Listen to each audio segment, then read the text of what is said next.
Yeah. Yeah, it gives me a hard time. Well, if you actually cared about God, you would share. True.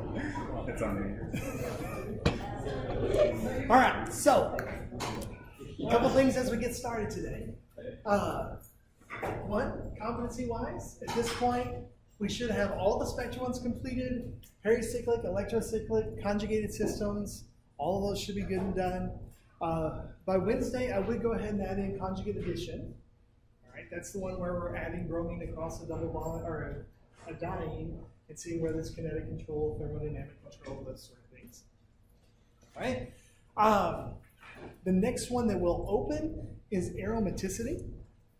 And I don't know whether I'll open that up today or if I'll wait until Wednesday. It really just depends on how far we get in lecture today. All right. But our next one will be aromaticity. But if you have, basically what I'm saying, is if you are at the point where you have done all of these, right? If you can mark all of those out, then you're where you need to be. Right? If you can't mark all those out, then we need to be doing a little bit of catch up, right? We need to be making sure that we've got all this going on. Okay? And this is by far away from a competency perspective is the heaviest time. Right? From this point forward, it's just 1 or 2 a week. All right. As far as sampling, we at this point hopefully have conjugated systems done. And aromaticity, we should be about halfway through it. The homework assignment on aromaticity, at least through question about 24, should be done by now. So if that's where you're at, then you're good. All right. If that's not where you're at, we need to kind of pick up the pace a little bit. All right. What I'm trying to do here at the beginning is, one of the things people talked about last semester was they felt like they never knew if they were behind or ahead, So I'm trying to here, at least at the beginning of the semester, kind of give you an idea of where you should be, just so you don't risk falling behind. Because as you've seen, falling behind is kind of the worst thing you can do in this class. And then for lab this week, we're going to do the Diels-Alder. You should have that done for the pre-lab for that done for last week. If not, make sure you have it done before lab tomorrow. All right? What questions do you have for me today as we get started?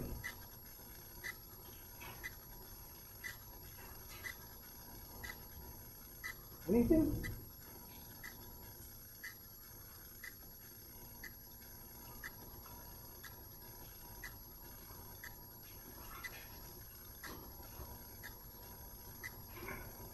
All right.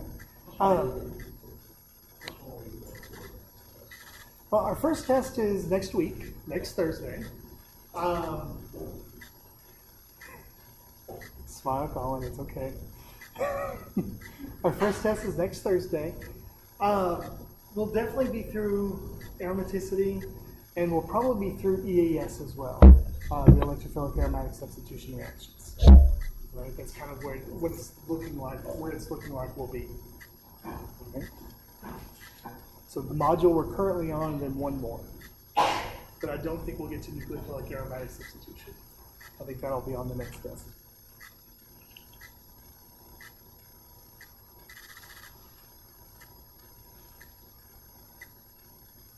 Don't forget the help session is tonight. Kayla will have an activity for you to work on, and then I'll have some extra help as well. It'll be a great time to get competency help. I'll be there. I'll be here until probably 3:15 or so today. 3:15, 3:20. So feel free to come by and book your competencies as well. Or ask sampling questions.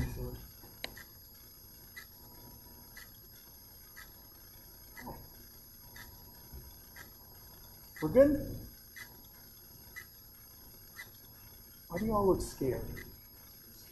I feel like there's this, like everyone's eyes are just, well, except for Sydney. Sydney's tired. But, oh. Instantly immediately, they just kind of move away a little further.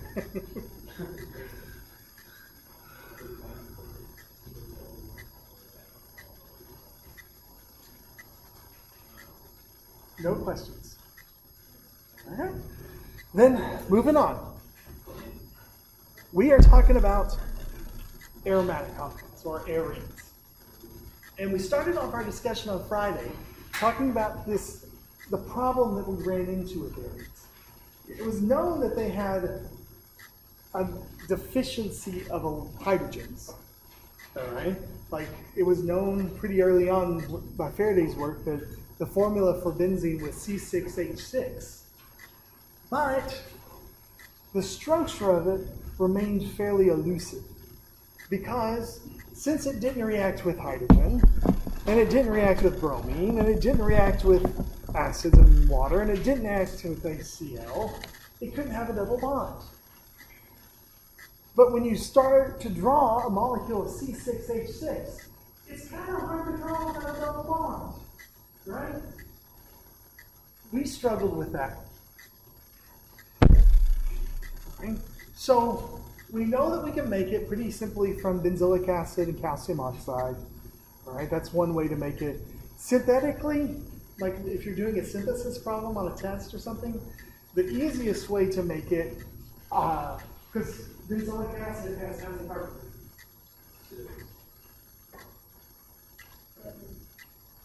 Benzoic acid has how many carbons?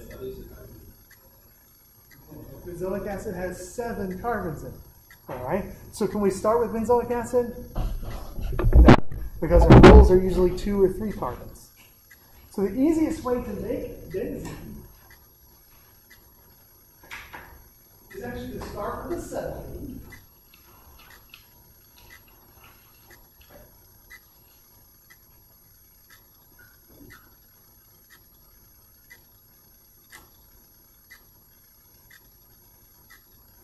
And mix it with hot copper. Right? 3 equivalents of acetylene. Okay. What form is acetylene? What phase?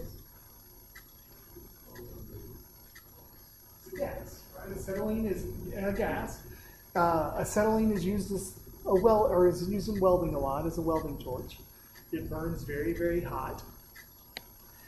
Acetylene, or to do this reaction, what's normally done is you just take acetylene in a gas tube or a gas tank, one of the compressed gas containers, and you hook a copper tube directly up to the canister. And then you just put a heat source on the copper tubing. And then you just slowly turn on the acetylene gas, and the copper tube you usually coil up so that it has a long surface area.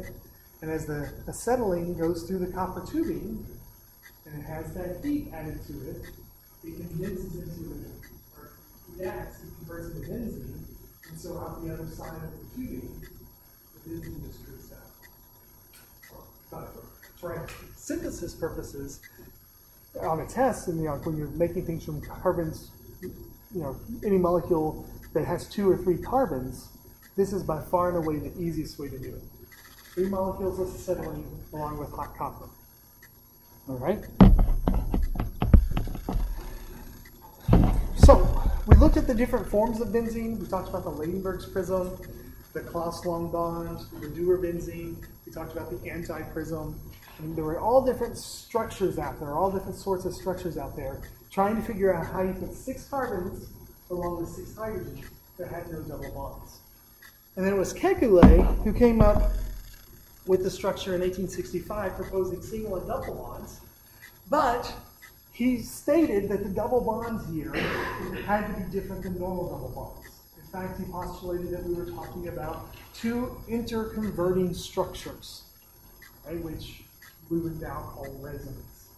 Now, the problem with Kekulé is that if this truly is 2 structures, there should be a difference between something that's 1,2 substituted and something that's 1,6 substituted, right? Because things that are separated by a double bond should be different than things that are separated by a single bond, right? Their distances apart in space and all should be different. But in these benzene compounds, these substituted benzene compounds, everything is equal, all right? So we know that this Kekulé structure here, where the rapidly interconverting species, has to be wrong as well. So to explain what's going on with aromatic compounds, we have to introduce a completely new type of bonding, something that doesn't fit in this idea of single, double, and triple bonds. Right? It's some sort of a new hybrid bond. We can put benzene, we can freeze it, look at its structure using X-ray crystallography, and we can see that all the bonds are 139 picometers long. All of the bond angles are 120 degrees. We can see that the CH bonds are 109 picometers long. Everything is equivalent. Right?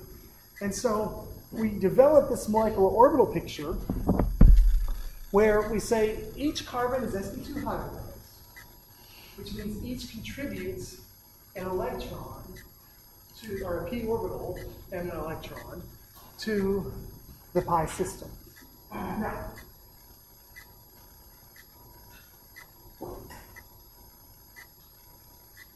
one of the things that we can do or can think about is if we've done the alkyl system in molecular orbitals, we've done the diene system in molecular orbitals, we can extend that to the hexatriene system. And if we're putting in 6 orbitals, how many are we going to get out?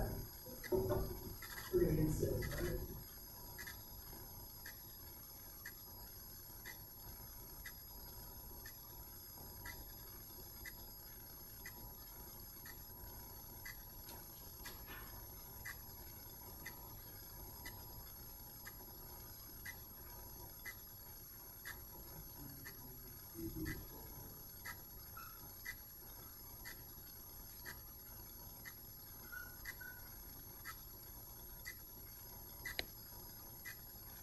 So how many of those is the spot I'm going to have? Let's leave on right over. I know these things are 0. Because they're all in the same direction.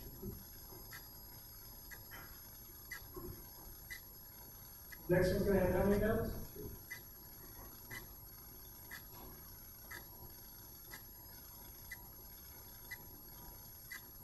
You're left, right?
So we can draw the cyclohexatriene. Which ones are going to be bonding orbitals? The bottom 3, by 1, by 2, by 3. By 4 is going to be the first of the anti-bonding orbitals. By 5, by 6. And we're going to have 6 electrons in it. So we're going to fill that one, that one, that one, that one. So each of those is going to be stabilized, right? The triene system is very stable. So the aromatic system, for it to exist, it's going to have to be even more stable than a triene system. Because if the triene system was enough, if it was stable enough, this would act as a triene. And it would still do all of the alkene reactions. We could still react it with hydrogen. We could still react it with bromine. We could still react it with HCl. But it doesn't. Which means that it's not a hexatriene. It's got to be something more. So the molecular orbital picture that's put out there is that all of these combine together to form 6 new orbitals. But instead of being linear orbitals like we see for the just hexatrines, these are going to be a new type of orbital where we're forming them in a ring. Right? So our pi system is interacting in a circle. So the first orbital is going to look something like this, where we have a TOROID on top and a TOROID on bottom, one for the positive sign, one for the negative sign. And our electron density is found in each of those regions. I can't say that word. TOROID. Yeah, I can't say that word, so I just spell it. The RO is, I can't say the RO. Like I can't say ROYAL either. Those words my tongue doesn't do. So we have one of those on top and one of those on bottom. All right? And that's our first bonding molecular orbital. Now, as we go up, we're just going to do the same thing. If the first one has 0 nodes, how many nodes is the next one going to have? 1, right? Because we're just going to go up 1 node each time. But when we go to divide this up, there are actually 2 different ways we can slice it in half and get equal parts. Okay? First, we can imagine slicing it straight down the center. See that? So in our first node, we could just have a plane going straight down the center like this.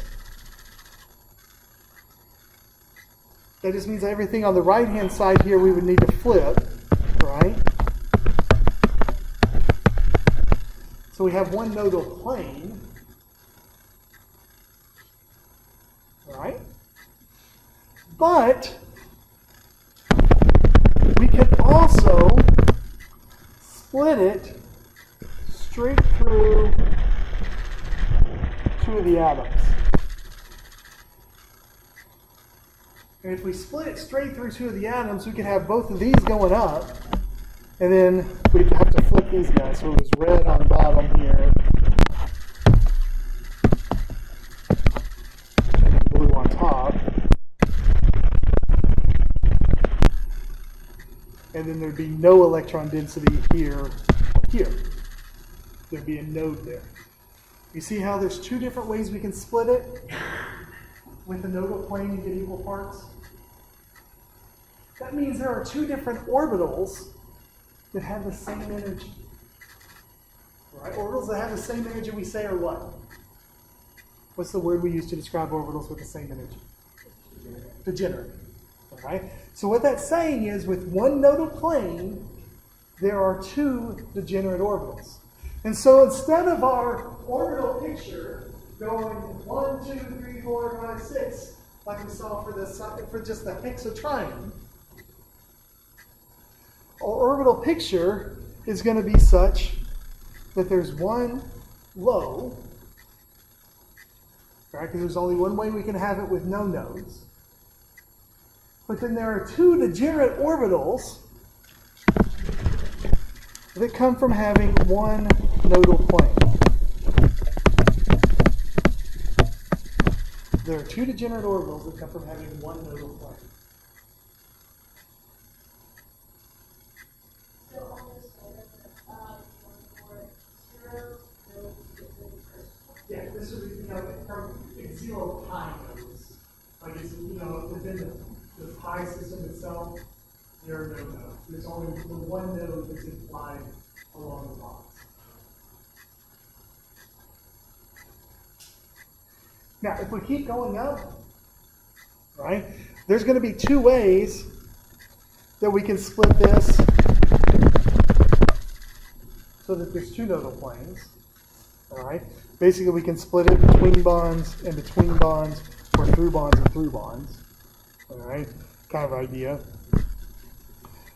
So we get another set of degenerate orbitals there. And then our last, we go up, down, up, down, up, down, up, down. So it switches between every one. Okay?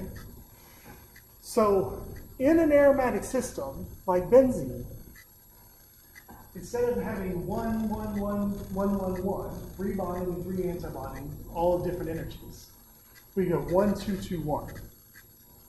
We have one that's very stabilized, two degenerate that are not quite as stabilized, two antibonding that are destabilized both the same amount, and then one that's destabilized a lot. Now let me show you two different pictures of those orbitals. All right, this is one from an old textbook by Robinson that I've not been able to find this picture drawn better. I just like it.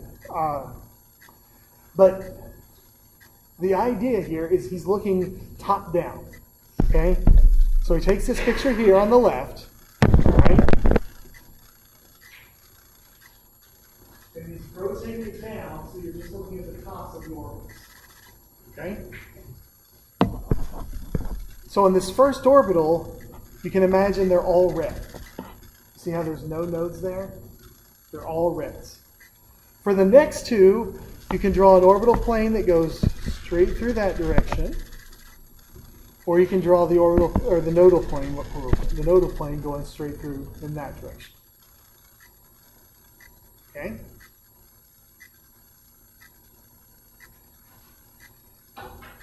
Here you can see that we've got a nodal plane going there and a nodal plane going there.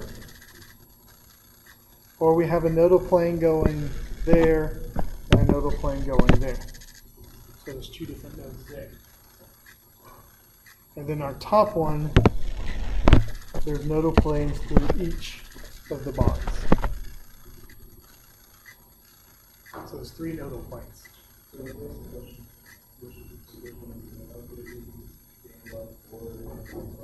Right. There's no way to distinguish between them because they're degenerate. So the LUMO is both of them and one of them at the same time. All right? So these are our HOMOs,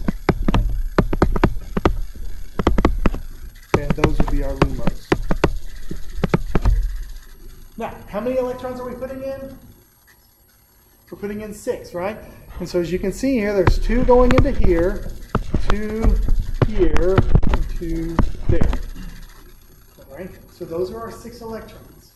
And what this is telling us is if we take 2 times the energy from here to there, all right? If we take 2 times that energy, and then we take 4 for that energy, that total energy savings is greater than what we get from the hexatriene system. All right? The total energy we get from these 4 deltas and these 2 deltas is greater than the 2 times pi 1 plus the 2 times pi 2 plus the 2 times pi 3. This arrangement gives us greater stability. Kitty.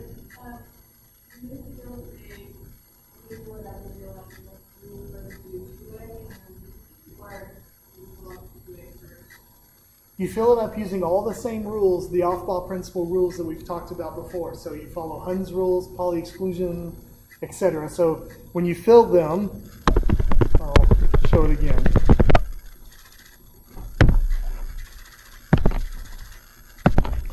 You put 1 here and then 1 there. And then we're going to put 1 either in 2A or 2B. And then we put 1 of the same spin in the other degenerate orbital. Then we go back and fill in with an opposite and an opposite. All right? Now, if you go to a computer, like if we go over to the computer lab and we log on to WebMO and we type in benzene and say, hey, calculate the molecular orbitals for me. Remember how we did that last semester with our molecules? If we did that for an aromatic for just benzene, this is what it would show you for the molecular orbitals for benzene. All right, you can see this bottom orbital, how it forms this kind of pancake shape. All right, and then we can see here with our node going there, and then our node going there, and so on and so forth. I find this diagram's a little harder to see and understand what's going on. than that one. So this is the one I refer to personally more often, just because it's a little easier to see. Okay, so we know that aromatic systems are more stable than trianes. Otherwise they wouldn't exist.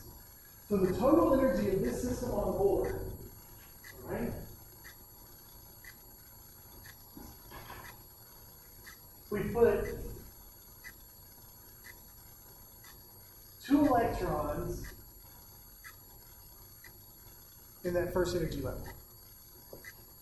We put 2 electrons in the second energy level, and 2 electrons in the third energy system, in the third level over there. Right? Now, for the aromatic systems,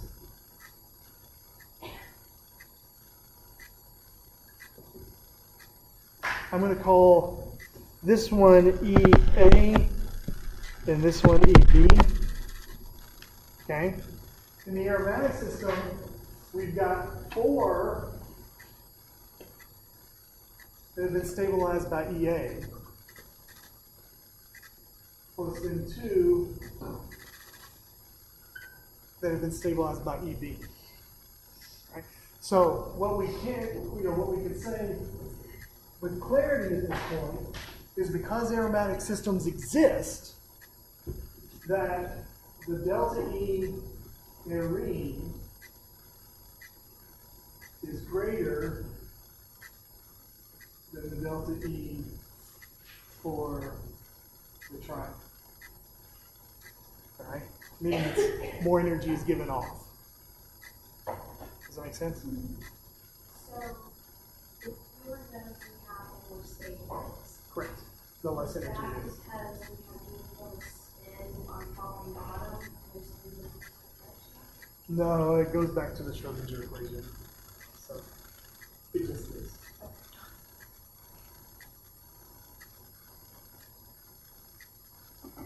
All right. So when we're drawing arenes, just in class or in articles and such, you'll find a lot of people draw this. Right? A lot of people draw this as well. A circle inscribed inside of the hexagon. And that circle inside is indicating that this is an aromatic ring. Right? These two things are saying the exact same thing. Right? These pictures are showing the exact same thing. If you see it drawn double, single, double, single, double, single, you have to make the assumption that it is aromatic. Right? They're saying this is you're saying it looks like a triene, but is it? No, it's aromatic. So how much is the stability? All right? Going back to Ash's question. How much more stable is an aromatic system than a triene? Well, if you take benzene, you mix it with 3 equivalents of hydrogen, we can use a platinum catalyst, acetic acid, 30 degrees C, and convert it into cyclohexane. Right? And we can measure the energy that's released. Okay? Or the energy, in this case, that would be required to break it apart. All right? Does that make sense? We can also then measure the energy required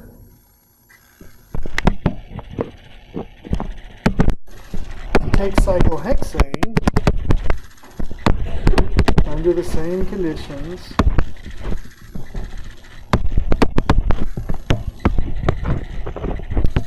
to cyclohexane. So to take the cyclohexene to the cyclohexane. Does that make sense? So this is going to give us an energy. And I'm going to call it delta E Q. All right? If I take 3 times delta EQ, it should be the equivalent of doing 3 isolated single bonds, right? Well, if we compare that then to benzene, we should get an idea of how stable it is. All right? So that's what this graph is showing us.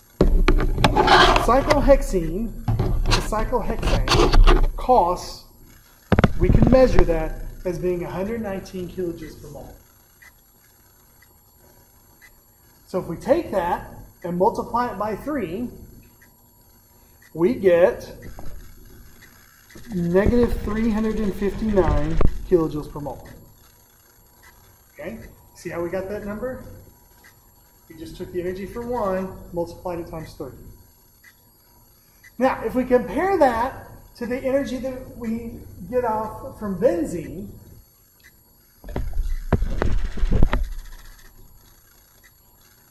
we only get 208 kilojoules per mole. So what's that telling us? That's telling us that resonance, in this case, is responsible for 150.6 kilojoules per mole of energy. Now, is that a lot of energy or little energy? That's a heck of a lot of energy. All right? That is a ton of energy, which means that the aromatics have a ton of stability built into it. So they're not going to be as reactive as a lot of other things because they are perfectly happy being aromatic.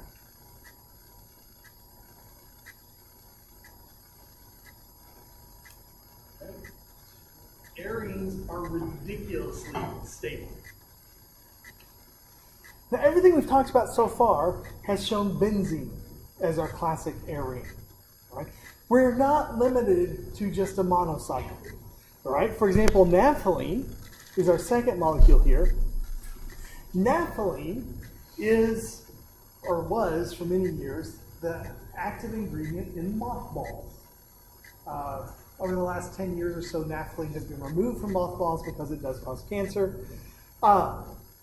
But that smell that you associate with a mothball is the smell of naphthalene. All right? It's a natural pesticide. Anthracene is 3 benzene rings connected together. And phenanthrene is 3 benzene rings connected together. But instead of being in a line, they've got to go 2 beside each other and 1 up. Just a slightly different constitutional isomer. All 4 of these molecules are aromatic. They are arenes. But note, as we increase the number of rings, our stability does not go up proportionally or linearly. It just goes up proportionally. So as we go from 1 ring to 2, notice that we don't double our stability. We only go from 151 to 255. Is that still a significant increase? Yes. It still is nice increase. It's just not double. As we go from 1 to 3, do we see a tripling? No. But do we still see a nice increase? Yes. All right? So, we can have multiple rings. And in these situations, here is our aromatic ring in 1. And in this one, notice that our aromaticity is spanning all of those carbons. All of those guys are communicating with each other. Here, all of these guys are communicating with each other. All right? Here, all of these guys are communicating with each other. And we're going to have, there's going to be molecular orbitals that combine these guys like that. So the electrons are moving in like figure 8 patterns. All right? There's going to be all sorts of things going on in our molecular orbitals. Okay? So how would you draw that with like the circles? If you're going to draw this with the circles, for like naphthalene, you would just draw it like that. Gee.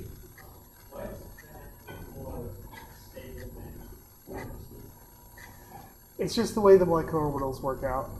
All right, it all comes down into how the orbitals can interact with one another. Now, something to note. Just because it has double bonds and single bonds in a ring does not mean it's going to be aromatic. Right? There are some things that have alternating double, single in the ring, but still are not aromatic. In fact, Sometimes they can even be less stable than the double bonds. All right? Let's look at cyclobutadiene to start with. Cyclobutadiene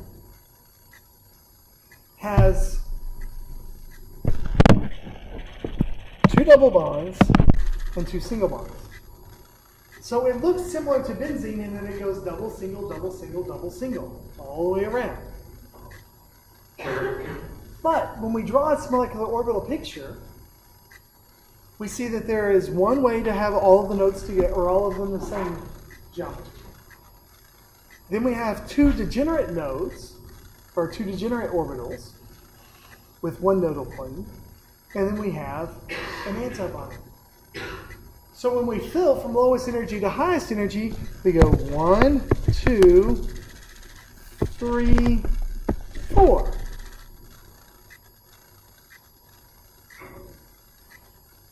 So what ends up happening is we end up with no stabilization relative to the individual double bonds. All right? If we just plotted this as two double bonds, we get more energy or more stabilization than we do doing this. Additionally, what kind of a system did we just make? What's this guy?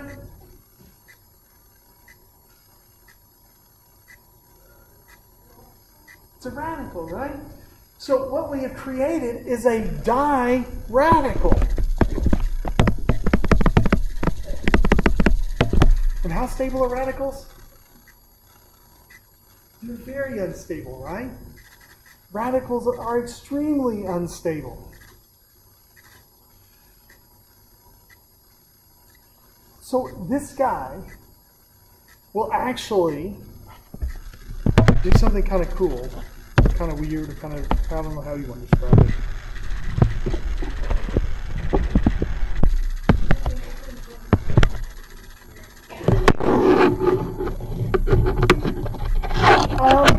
In theory, you could make it. In theory. Because cyclobutane exists. You know, we've made four-membered rings. We've made four-membered rings with double bonds in them. All right? And you can make cyclobutadiene. All right? You can make it. But what it does is, and I've exaggerated it here, but what it does is it extends this carbon-carbon single bond to actually a length closer or a little bit longer than a normal carbon-carbon single bond from an sp3 carbon. Now, why would it want to extend it out like that?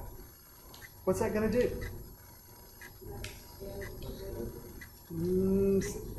It has to do with sterics. It has to do with that kind of idea. But by pulling the two pi bonds apart from each other, what are you doing?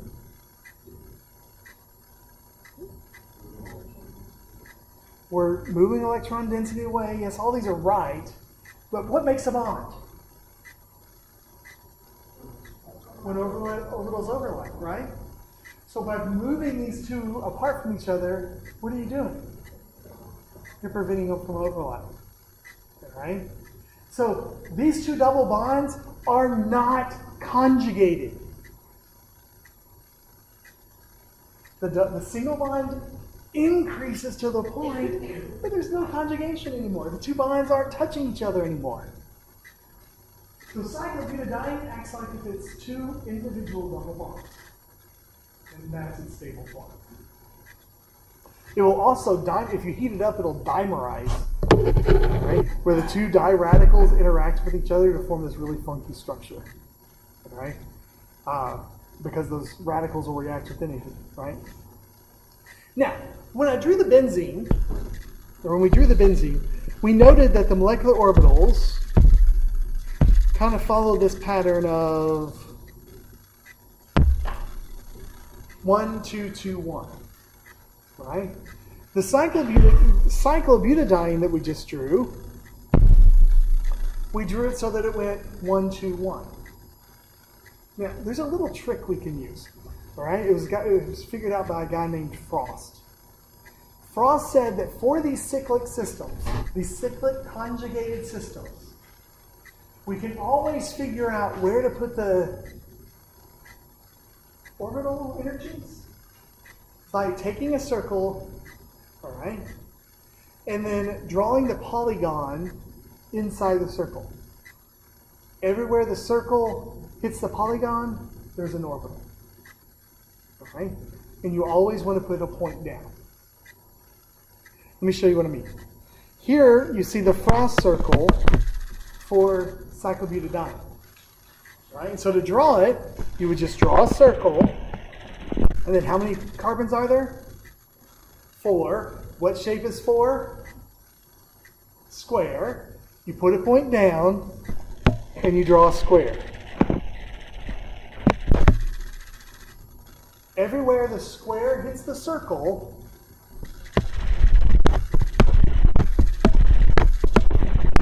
there's an energy level. Right? So that's how we get the relative placement of our energy levels to each other. Right? That's how we knew that for cyclobutadiene, there would be 2 degenerate ones in the center that are non-bonding. One of the rules for drawing a frost circle is you always draw at a point down. But there's a point going down. So like for benzene with a 6-member ring, you start at a point. Right? Cyclooctatetraene, we draw it with a point going down. All right? Cyclopentadiene. How many carbons are we talking about? 5. So 5 gives us what structure? A pentagon, right?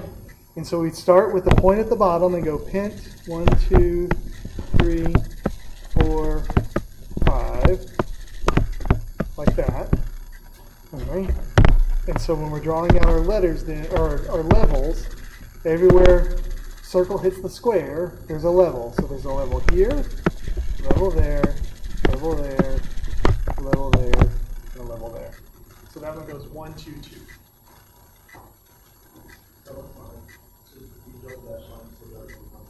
You would still draw it through the middle. So like in this case, for the cyclopentadiene, oops, wrong color. The midpoint would be right there. And so we're going to have 3 bonding orbitals and 2 anti-bonding orbitals. Right? So you always have given up and you always have one bonding.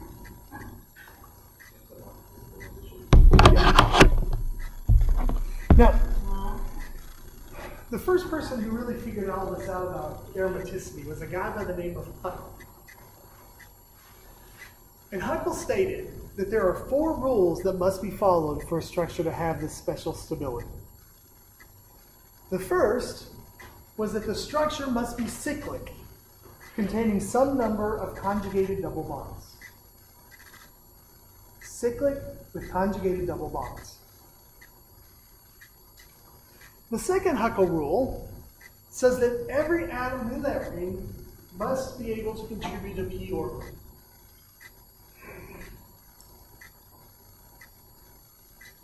Meaning everything has to be sp2 or sp hybridized.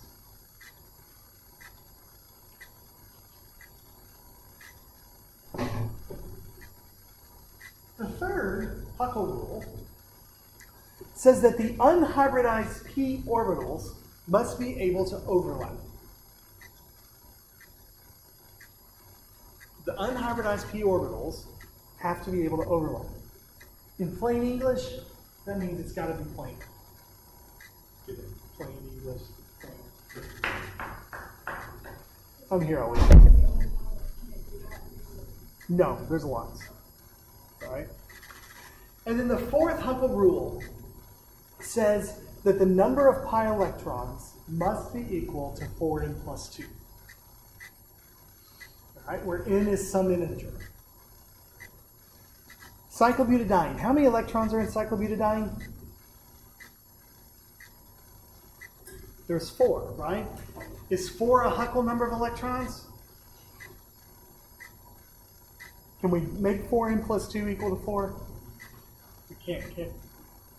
All right.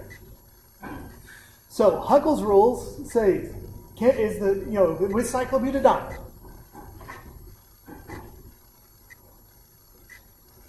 Is it cyclic, containing some number of double bonds that are conjugated? Yes. Well, I'm saying just its base structure. Yes, it looks like they are, right? 2, does each atom of the ring contain an unhybridized p orbital? Yes. 3, can it be planar? Sure.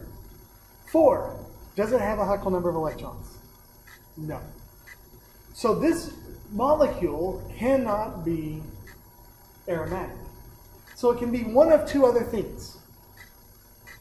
If it's not aromatic, it's either going to be anti-aromatic or it's going to be non-aromatic. It'll either be anti-aromatic or non-aromatic.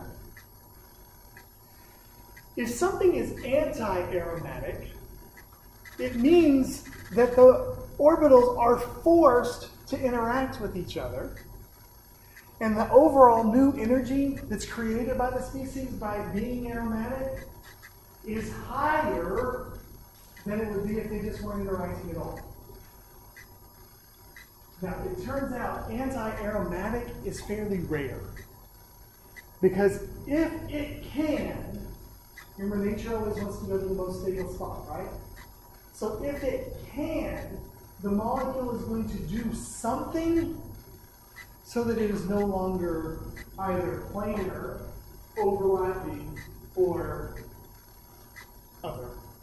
The easiest thing to usually change is to change the planarity or the overlap.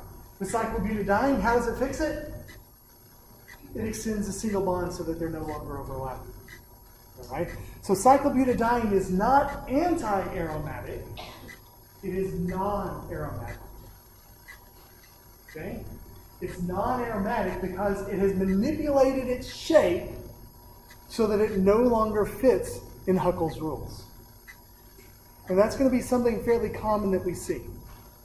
Right? If it can change its shape so that it's not anti-aromatic, it will.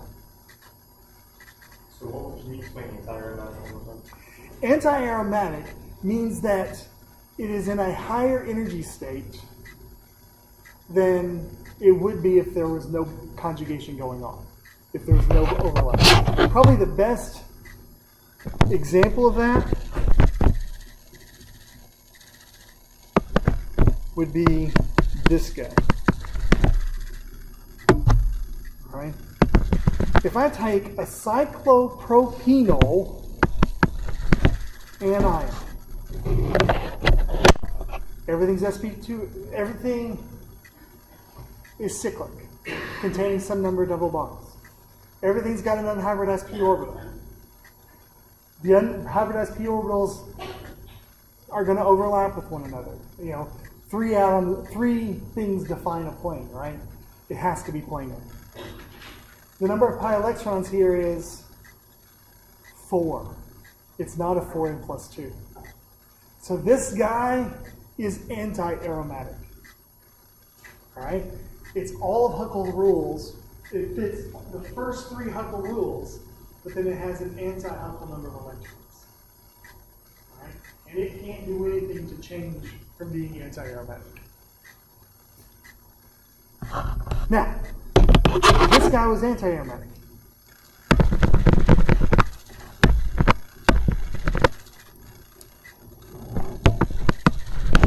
What would that guy be?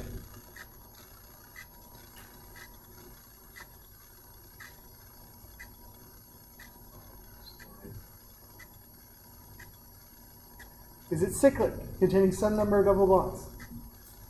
Does every atom have a p orbital? Yes. Are the unhybridized p orbitals able to interact with one another? Yes. Does it have a Huckel number of electrons? Yes. So what is this? It's aromatic. So here we have a situation where the cation is aromatic, the anion is anti-aromatic. How does that have It only has 2 electrons in the pi system, right? a So 0 times 4 is 0 plus 2 is 2. All right. Can you give us a number? I'll give you a whole bunch more. Yeah. I got a whole